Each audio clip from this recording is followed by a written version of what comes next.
అదే RTV app వార్తల్ని క్షణాల్లో చదివే అవకాశం ఉంటుంది. ఒక న్యూస్ పేపర్, ఒక టెలివిజన్ ఛానల్ మీ చేతుల్లో ఎప్పుడూ ఉంటాయి. అనంతపురం జిల్లా ఆత్మకూరుకు చెందినటువంటి దళితులను అనంతపురంకి చెందినటువంటి నాగేంద్ర ఏదో పెట్రోల్ బంకులు ఇప్పిస్తానని లేదంటే ఉద్యోగాలు ఇప్పిస్తానని చెప్పి పెద్ద ఎత్తున వీరికి ఉన్నటువంటి పొలాన్ని సైతం అమ్మించి ఏకంగా మోసం చేశారు. మమ్మల్ని పట్టించుకోవట్లేదు, కొన్ని సంవత్సరాలుగా తన వెంట తిప్పుకుంటూ కూడా మమ్మల్ని మోసం చేసినటువంటి నేపథ్యం అని చెప్పేసి వారైతే ఏకంగా అనంతపురం జిల్లాలోని ప్రతి ఒక్కరి దగ్గరికి వెళ్ళి వేడుకుంటున్నటువంటి పరిస్థితి. మాకు న్యాయం చేయండి అని చెప్పి కూడా వారు ఈ తిరగని వ్యక్తి లేరు, తొక్కని గడప లేదు అన్నట్టుగా ఉంది వారి పరిస్థితి. మరి అయితే ఎలా జరిగింది, ఏం జరిగింది వారి మాటల్లో వినే ప్రయత్నం చేద్దాం. దళిత యువకులు ఉన్నారు మనతో, వారు ఏం చెప్తారు వారి మాట్లాడిన ఏంటండి. అసలు మొత్తం మీద నాగేంద్ర అనే వ్యక్తి మీకు ఎంత డబ్బులు మోసం చేశాడు, ఎందుకు తీసుకున్నాడు? పెట్రోల్ బంక్ ఓపెన్ చేస్తామని చెప్పి మాకు మొత్తం అంతా 81,50,000 తీసుకున్నాను. పెట్రోల్ బంక్ ఓపెన్ చేస్తామని అది ఎలా కలిసామంటే మాకు పెట్రోల్ బంక్ మేము ఎలా మాకు ప్లానింగ్ వచ్చిందంటే మళ్ళీ అని అతని ద్వారా మాకు తెలిసిందే. అతను వెళ్ళి తెలిసింటే ప్లాన్ అనేది మీకు బాగుంది, మీకు మనం చేస్తాము, మీకు ఇంత రిజర్వేషన్ వస్తుంది, మనం ఇంత వస్తుంది, 50 లక్షలు పెట్టుకుంటే అయిపోతుంది బంక్ అని చెప్పాడు. ఓకే అని చెప్పేసి మేము సర్లే స్టార్ట్ చేద్దామని అతను కలిసింటే ఇంత లాభం వస్తుంది అంటే ఓకే అంతవరకు బాగుంది అనుకుని చెప్పాము. మళ్ళీ అనేది మేము అప్లై చేసాక వచ్చేసి నాగేంద్రతో తొలపోయిన తర్వాత ప్రస్తుతానికి వచ్చేసి ఇతను ఈ స్కెచ్ ఒకటి అతనే చేస్తాడు అని చెప్పాడు. అంతవరకు బాగుంది సర్లే అని చెప్పాడు. అతను ఇంకా మళ్ళీ అయినా బిజీగా ఉండేసి వెళ్ళిపోయాడు. అతను చెప్పేసి ఇతను సార్ చేస్తాడని ఏమన్నా అవసరం వస్తే పిలిచాడని అంతేనా.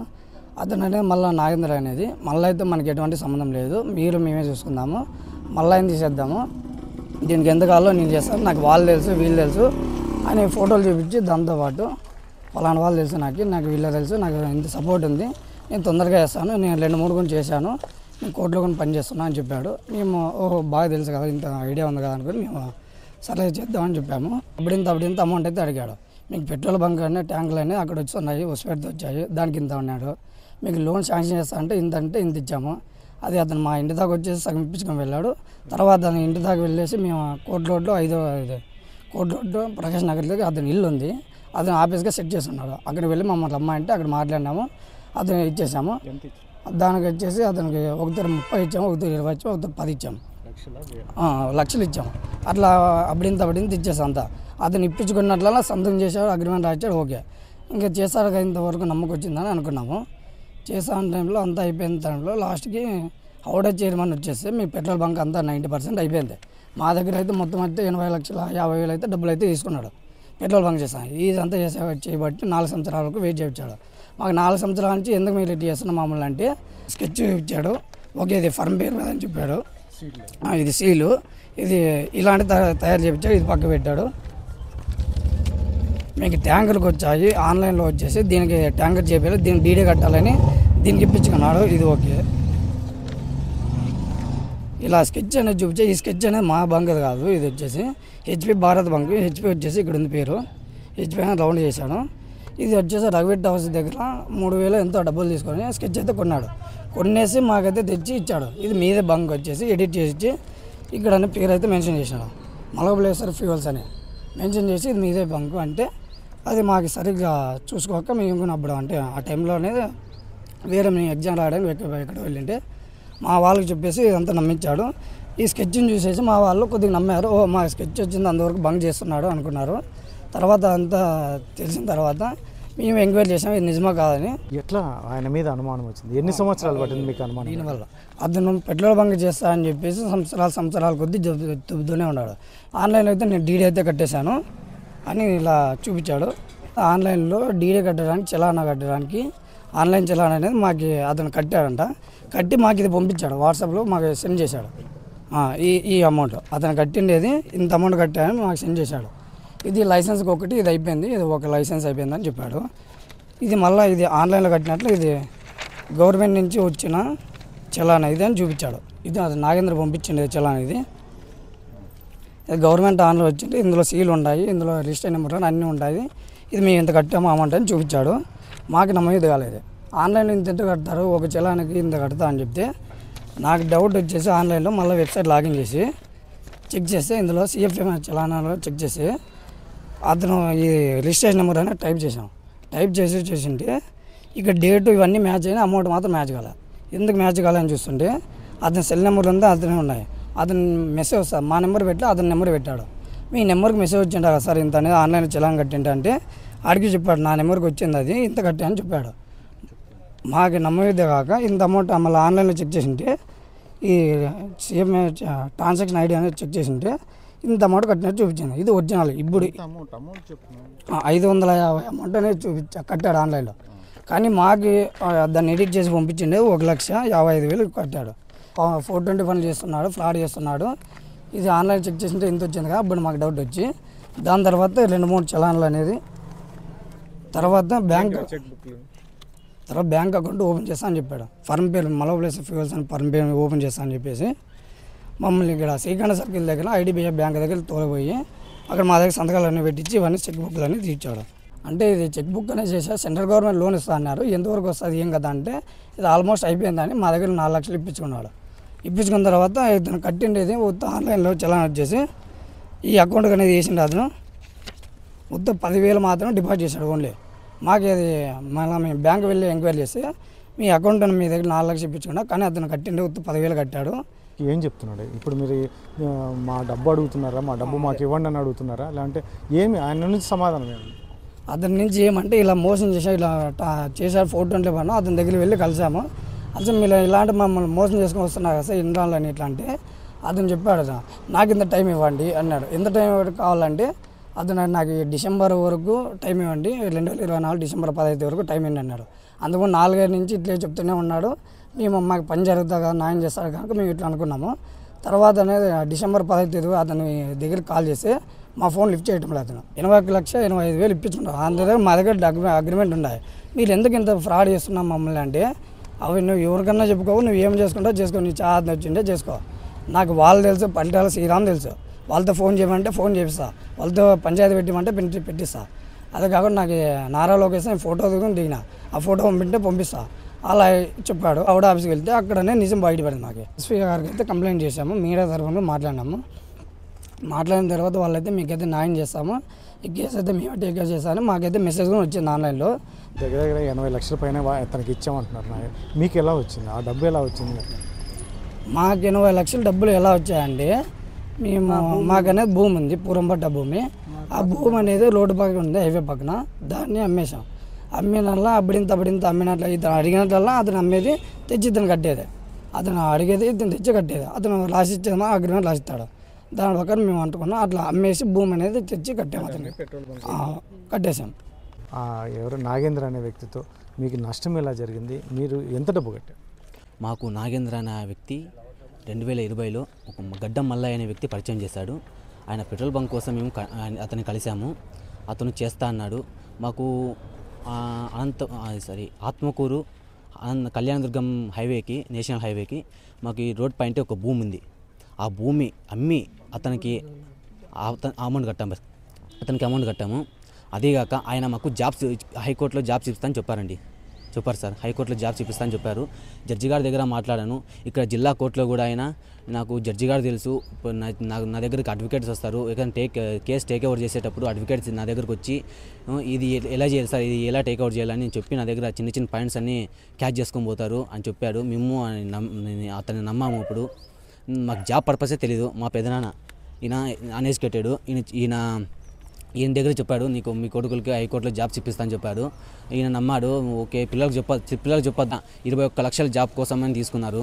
అమౌంట్ వెనక్కి ఇవ్వమంటే మీకు లైఫ్ లేకుండా చేస్తాను, మీకు భవిష్యత్తు లేకుండా చేస్తాను అని మా దగ్గర సవాల్ విసిరారు. ఆయన మా మీదే 420 మా మీదే మేము కొట్టినామని కేసు పెట్టారు.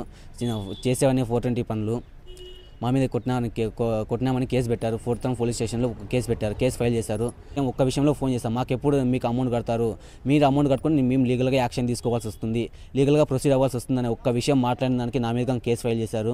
కారణంగా మోసపోవడానికి కారణం శ్రీ పరిటాల శ్రీరామ్ అన్నగారి పేరు చెప్పడం వల్ల మేము మోసపోయాం. ఎక్కువ ఆయన పేరు యూజ్ చేసుకున్నాడు. తర్వాత ఎడ్యుకేషన్ మంత్రి నారా లోకేష్ గారి పేరు కూడా చెప్పడం ముఖ్య కారణం. ఆయన దగ్గర ఫొటోస్ దిగాడు, మాకు సెండ్ చేశాడు. తర్వాత నాకు ఈయన తెలుసు, ఫుల్ కాంటాక్ట్, ఫుల్ క్లోజ్గా ఉంటాము. మేము పెట్రోల్ బంక్ విషయంలో కూడా ఆయన కూడా చెప్పారు ఓకే అన్న చేద్దామన్నా అని నారా లోకేష్ గారు చెప్పారంట. పరిటాల శ్రీరాము, నారా లోకేష్ గారు పేరు చెప్పడం వల్లే మేము నష్టపోవడానికి ముఖ్య కారణం. ఏం చెప్పాడు నాగేంద్ర అనే అతను? ఏం చెప్పారు? మీరు ఏం నష్టపోయారు? మేము పెట్రోల్ బంక్ అని నష్టపోయాం సార్. అతను ఆడోళ్ళు అడిగినా ఆడోళ్ళు అడగకూడదు, పిల్లోళ్ళు అడిగినా పిల్లోళ్ళు అడగకూడదు, మా ఆయన అడిగినా సన్ని సర్దానప్ప అడిగినా అడగకూడదు. ఎవరు ఆడోళ్ళు అడగకూడదు, పిల్లోళ్ళు అడగకూడదు, ఏం అడగకూడదు. పెద్ద సర్దానప్ప మాత్రమే. పెద్ద సర్దానప్ప ఎట్లంటే ఆయన చెప్పినట్లల్లా నాగేంద్ర సరేలేండి సార్ అన్నట్లు కొట్టుకుంటూనే వస్తాడు. తిరిగి మళ్ళీ వెనక్కి మాట మాట్లాడేకి రాదు.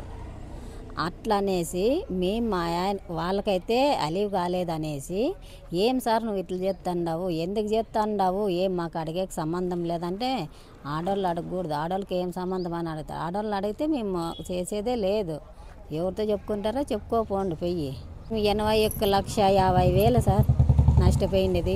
ఏందో మా పెద్దలు సంపాదించినంటే ఏమో మా పిల్లలు పని చేత కాదు, ఇదైతే ఏందో భవిష్యత్తు చూసుకుంటారు, చదువుకున్నారు అంతో ఎంతోనూ ముందుకు పోతారు అనేసి ఈ పొలం అమ్మి పని చేసుకున్నాం సార్. మేము ఏం జరిగింది?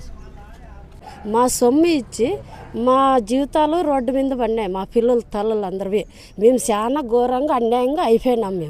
మాకు ఏం కావాలంటే మా డబ్బు మాకు రావాలా, మాకు ఇది న్యాయం జరగల్లా. ఆ నాగేంద్ర ఆ పిల్లల తల్లులందరినీ ఇది చేసినాడు, రోడ్డు మీద వేసినాడు. మా పిల్లలకి ఇప్పుడు జీవితాలు లేవు, భవిష్యత్తులు లేవు, మా పిల్లల లైఫ్లు నాశనం చేసినాడు. పిల్లలకి డబ్బు కట్టుతానంటే కానీ కట్టించుకున్నాడు, మాకు మళ్ళీ కథ చెప్పుకుంటూ వస్తాడు.